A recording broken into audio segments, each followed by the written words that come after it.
Magandang araw po sa bawat isa sa inyo. Welcome back to our 365 Daily Devotions. Hello po muna kay Sister Sol, Marife Bacasmot, and Lala. Maraming salamat po sa inyong pagsubaybay dito sa ating channel.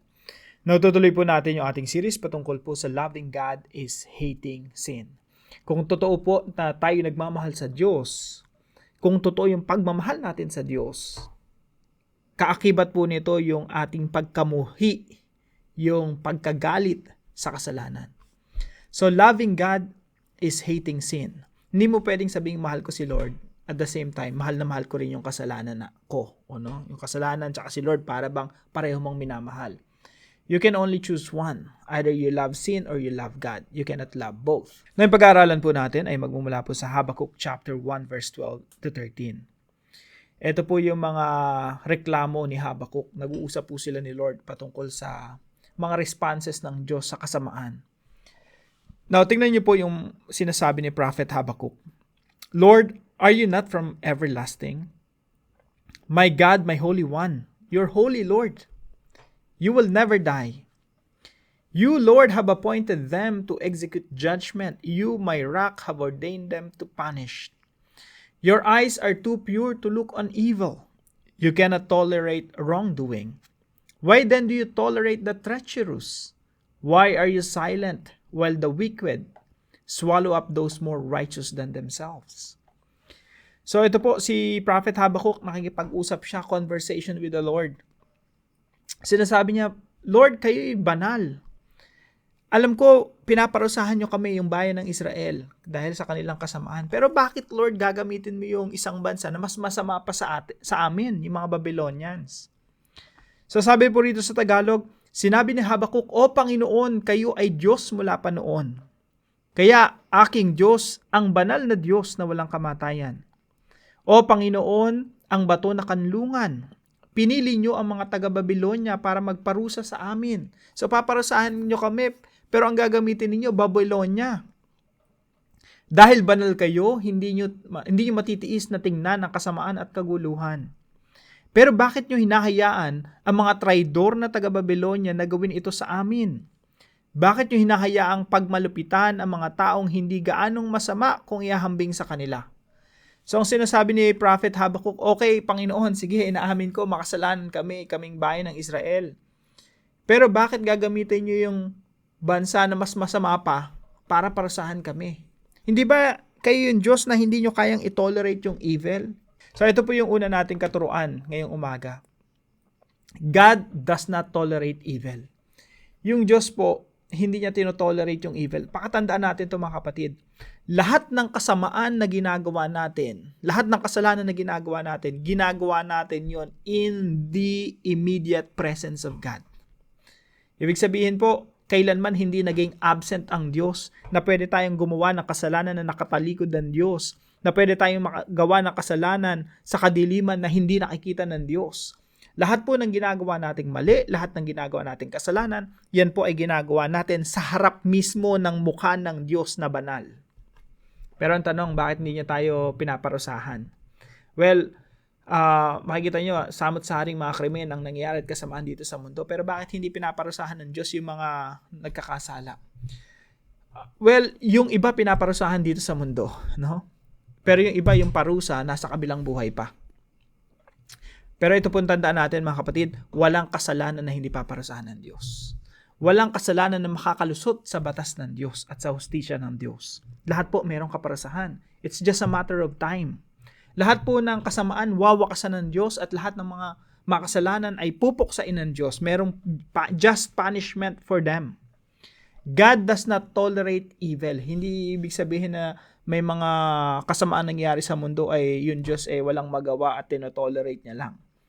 Hindi po totoo yun. Meron pong right time, may judgment talaga. Makikita niyo po yan sa kabuuan ng Biblia. Yung Diyos po parang merong orasan, no? Parang may hourglass na ganito. Na sa sobrang pasensyoso ng Diyos, sige, bibigyan kita ng panahon para magsisi. Pero pag naubos ito, pag nadatnan ka na naubos yung pasensya ko, tapos hindi ka pa nagbabago, meron talagang karampatang pagpaparusa ang Diyos. Makikita niyo po yun sa banal na kasulatan, no? merong yung mga Amorites, mga Canaanites. Sa sobrang pasensyoso ng Diyos sa kanila, kung isipin mo parang gustong-gusto ng puksain ng Diyos sa kasamaan nila, pero binibigyan sila ng pagkakataon ng Diyos. Hanggang sa mapuno nila yung sinasabi sa Bible na, fill up the measure of their sins. Pag napuno na nila yung measurement, dun binabagsak ng Diyos ang kanyang kaparusahan. Kung hindi man ngayon, later. Kung hindi man sa mundong ito, sa kabilang buhay. Merong tiyak na hustisya. Merong kaparusahan sa bawat kasalanan ginagawa ng tao. Number 2 po, God punishes evil with evil. Yung Diyos po, minsan ginagamit niya yung masama para parusahan ng masama. Kagaya po rito sa case ni Habakkuk, no, yung sa kanyang complaint sa Diyos. Masama kami, Panginoon, masama yung Israel. Bakit nyo ginagamit yung mas masamang, walang takot sa Diyos, walang pagkakilala sa Diyos na bansa na Babylonia, tsaka kami paparusahan. So, sa mata ng Diyos, dahil yung bansang Israel, yung Judah, no, naging masama, sumamba sa mga Diyos-Diyosan, gagamitin ngayon ng Diyos yung bansa na Babylonia na punong-puno ng Diyos-Diyosan, yan yung gagamitin ng Diyos para magparusa sa kanyang bayan. Actually, ang ginagawa ng Diyos, ginagamit niya yung sarili mong kasalanan para maparusahan tayo. Kung ikaw ay chain smoker, alcohol addict, drug addict, yan na rin yung kapapahamak mo. Kung ikaw ay sugarol, yan na rin ang kapapahamak mo. Kung ikaw ay laging humahawak sa patalim, ikaw ay may mga illegal na mga gawain, yan na din ang ikapapahamak mo. God punishes evil with evil. Now, makikita niyo po yan sa maraming mga talata sa Bible. Tingnan niyo po sa Romans chapter 1. Ito po mga kapatid, basahin niyo po ito, no, yung buong chapter na ito. Especially sa verse 18 hanggang matapos. Makikita niyo po rito yung tao talagang napakasama. At ang ginagawa ng Diyos, tingnan niyo po yung mga words na ginamit dito. Kaya't dahil sa mga pagnanasa ng kanilang mga puso ay hinayaan sila ng Diyos sa karumihan. Pansinin niyo po yung salitang hinayaan. Hinayaan sila ng Diyos sa karumihan. Verse 26, dahil dito hinayaan sila ng Diyos sa mga mahalay na pagnanasa. Verse 28, at palibhasa ay hindi nila minabuting kilalanin ng Diyos, hinayaan sila ng Diyos sa isang mahalay na pag-iisip. Ibig sabihin sa ating mga kasalanan, minsan hayaan ka ng Diyos para yung kasalanan mo na yun ang maging kaparusahan mo. Pansinin niyo po ito. Hinayaan sila ng Diyos sa isang mahalin na pag-iisip upang gawin ang mga bagay na hindi nararapat. Anong kasunod po nito? Kaparusahan ng kanilang pagkakamali. So mga kapatid, yung Diyos po, He punishes evil with evil. At minsan hinahayaan niya talaga tayo sa yung mga tao sa kanilang mga kasalanan para yun na rin ang kanilang maging kaparusahan. Kasi ang tao, kapag hinayaan mo sa kanilang kasalanan, patungo talaga yan sa kaparusahan. Dahil sa katigasan ng ulo ng tao, hinahayaan sila ng Diyos. Ayaw nyo magsisi sa inyong mga kasalanan, sige. Kaya makikita nyo po rito, puro sexual immorality po ito dito sa Romans chapter 1. At dahil sa katigasan, dahil sa pagiging kalyo, yung pagkakaroon ng kalyo yung puso, no, hindi na nagre-respond sa Diyos. Hinahayaan ng Diyos yung mga tao na yun at yun na rin ang kanilang kapahamakan. And number 3 po, God ordained the defeat of evil. Kaya po, wag po natin isipin na pag nakakita na tayo ng maraming kasamaan dito sa mundo, parang walang ginagawa ang Diyos. Hindi po. Lahat ng kasalanan na ginagawa natin, nangyayari po yun sa harapan ng Diyos. At yung Diyos hindi pumipikit pag nagkakasala tayo, tinitingnan niya yung ginagawa nating kasalanan. Hindi kailanman ang Diyos tumalikod o pumikit pag gumagawa tayo ng kasalanan. Pero pakatandaan po natin ito, God ordained the defeat of evil. May itinakdang panahon para parusahan ang kasamaan. May itinakdang araw para talunin ang kasamaan. May itinakdang araw para ibitawan ng Diyos yung kanyang paghukom laban sa kasamaan. Lahat na ng klase ng evil, evil mula kay Satanas, evil mula sa mga tao at evil sa society, meron po yung hangganan. Now, paano po natin ito i-apply sa ating mga buhay? Number 1, do not tolerate evil.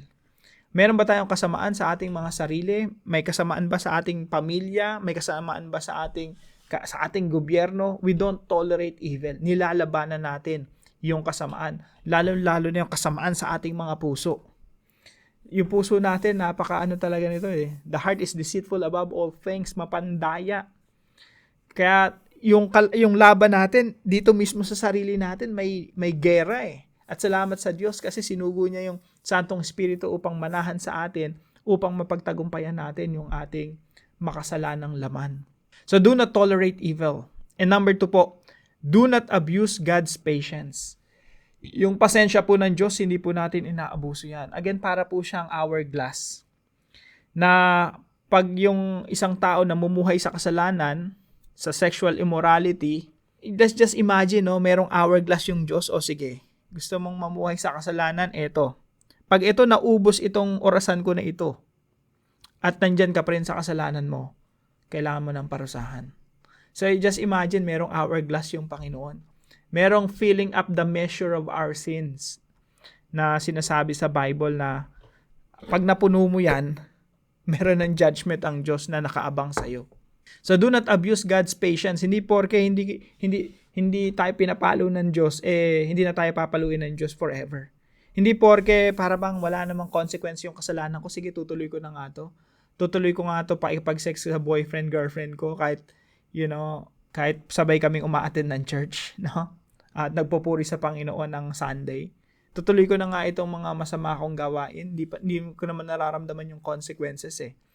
Mga kapatid, isipin nyo, merong filling up the measure na inaantay ang Diyos. Merong hourglass yung Diyos na kapag ikaw nadatnan ka na naubos yung pasensya ng Diyos, bibitawan niya sa iyo yung pagdidisiplina. Bibitawan niya sa iyo yung pagpaparusa. Kaya point number 3, do not wait for God's discipline. Huwag na nating antayin yung disiplina ng Diyos. Kapag kumakatok na sa iyo ang Santong Espiritu na masama yung ginagawa mo, kamuhian na natin yung kasalanan na natin. Iwanan na natin, iwaksi na natin. Pag kumakatok na yung Santong Espiritu sa atin at nangungusap na, pakinggan natin. Huwag na tayong matigas pa. Huwag na nating antayin pa ang pagdidisiplina ng Panginoon kasi pag dinisiplina ka ng Panginoon, hindi yan masarap, hindi yan masaya. Masakit yan. At sometimes, talaga iindahin natin. Na pag dinisiplina ka na ng Panginoon, pag tayo dinisiplina ng Panginoon, sabi po rito sa Hebrews chapter 12, for the Lord disciplines those He loves. Dinidisiplina ka ng Panginoon, lugmo ka ngayon dahil sa consequences ng ating kasalanan. Magpasalamat pa rin tayo sa Diyos. Bakit? Kasi dinidisiplina tayo ng Panginoon. Isang katunayan niya na mahal tayo ng Diyos. For the Lord disciplines those He loves, and He punishes each one He accepts as His child. Kapag ikaw under God's discipline, salamat Panginoon. Matigas lang ang ulo ko kaya ako dinadanas to, pero salamat pa rin Panginoon kasi mapagmahal kayo, tinatanggap niyo ako bilang inyong anak. Pero ikaw kapatid, pag ikaw nagpapatuloy sa kasalanan and you have this seared conscience na parang wala na, hindi mo na feel si God, wala ka nang pinapakinggan, no? At tuloy-tuloy ka lang sa kasalanan, matakot ka na nun. Bakit? Baka kasama ka sa rito sa Romans chapter 1 na hinayaan ng Diyos sa kanyang kasalanan. Hinayaan sila ng Diyos sa karumihan, hinayaan sila ng Diyos sa mga mahalay na pagnanasa, hinayaan sila ng Diyos sa isang mahalay na pag-iisip upang gawin ang mga bagay na hindi nararapat na patungo sa kapahamakan. Katakot mo yan, kapatid, kung hindi ka na dinidisiplina ng Panginoon at inabandon ka na ng Panginoon sa iyong mga kasalanan. Pero kung ikaw ay tunay na mananampalataya at ikaw ay na kay Kristo, didisiplinahin ka ng Panginoon. At sa panahon na dinidisiplina ka ng Panginoon, magpasalamat ka at magpuri sa Diyos sapagkat ikaw ay minamahal at tinatanggap ng Diyos bilang kanyang anak. Para po sa ating discussion, why is it dangerous to abuse God's patience? Bakit delikado na abusuhin mo yung pasensya ng Diyos? Nakala mo walang orasan ng Diyos. Kala mo hindi binabantayan ng Diyos na mapuno mo yung kasalanan mo. Bakit dangerous? Bakit mapanganib na abusuhin ang pasensya ng Diyos? Samahan niyo po ako sa panalangin. Holy God, I seek your guidance today. Help me to stand against evil. Enable me to overcome evil. It is my desire not to tolerate sins in my life. Thank you for reminding me not to abuse your patience, knowing that your grace is not to be taken for granted. Grant me the wisdom to act in obedience now, not waiting for your discipline to set me straight.